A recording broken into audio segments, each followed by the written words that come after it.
õige on see, et need inimesed on vahepeal, aga minu arvates nad ei taha tingimata ühe või teisega liituda. Neile meeldibki vaadata. Kogu see ühiskonna elu on mingis mõttes ikkagi sarnane teatrietendusele. Elulava, teater, see on kõige õigem metafoor ja kõige toredam on ikkagi olla pealtvaataja. Sa ei taha sinna lavale minna, sellepärast, et näitleja juba, kas või sellepärast, et näitleja näeb ise alati vähem kui see, kes teda kõrvalt vaatab. Nii et ma arvan, et need väga üldse ei kibele, nad on õnnelikud ja nad tahavad, et meiesugused valgustaks seda võimalikult huvitavalt. Ja me kommenteerime.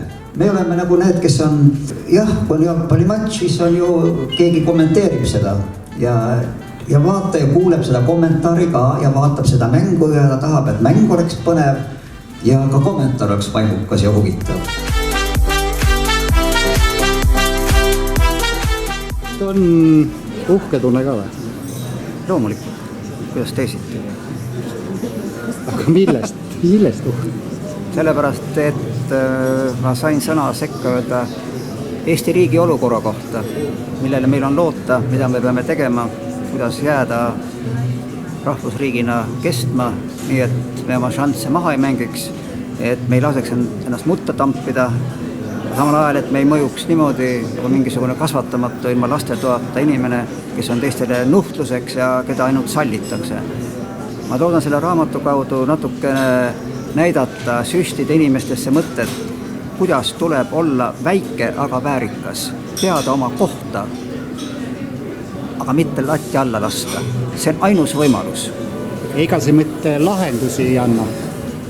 Lahendusi see ei anna, aga see näitab suunda, põhimõtet ja mõõdupuid, mida ei tohi unustada. Ja see on eliidi asi, see ei ole iga mehe asi.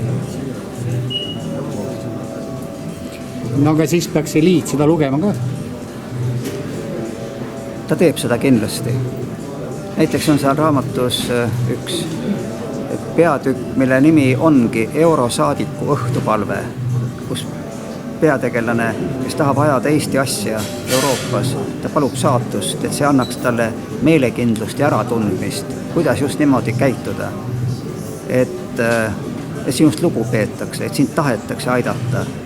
Sellepärast, et üks asi on see, kui meid rünnatakse, Eesti on ohus, teised riigid mingi põhimõtte pärast või ütleme ka lepingute pärast, nad tulevad meile appi. Aga kõige parem ja kõige kindlam on see, kui nad tahavad meid aidata. Ega nad meid lõpuni kunagi aidata ei saa, sest reaalpoliitika ei ole maailmas kunagi kadunud. Aga nii palju, kui on võimalik ja nad tahavad seda teha, see on ainus, millele meil on loota. Vabatahtlik armastus ja lugupidamine on alati mõjusam kui mingisugune lepinguline kehtivus.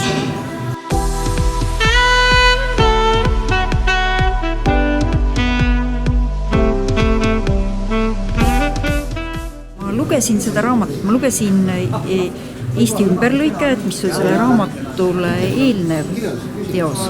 Mõtlesin, missugune võiks olla selline kujunduslik metafoor sellele teosele. Ja lõpuks leidsin ühe tantsiva ülikonnas mehe pildi, mille ma olin ise teinud, küll mitte Eestis. Ja nüüd, kui tuli selle raamatu või selle Eesti ümberlõikaja järg Mägra Telnes, siis tegelikult ma tahtsin juba mingit täiesti uut kujundust teha, aga kõik variandid lõpuks said kõrvale lükatud ja ma otsustasin tagasi pöörduda selle poole, selle sama tantsiva mehe teistsuguste variatsioonide juurde ja Mihkel oli autorina oli väga sellega päri, tema isegi ütles, et jah, see peab jätkuma sama sarja. Põhimõtteliselt pikk ilus poiss tantsis Kaerajaani. Jah, just nii. No mitte just päris pikk ilus poiss tantsis Kaerajaani, ütleme selline tavaline Eesti mees tantsib.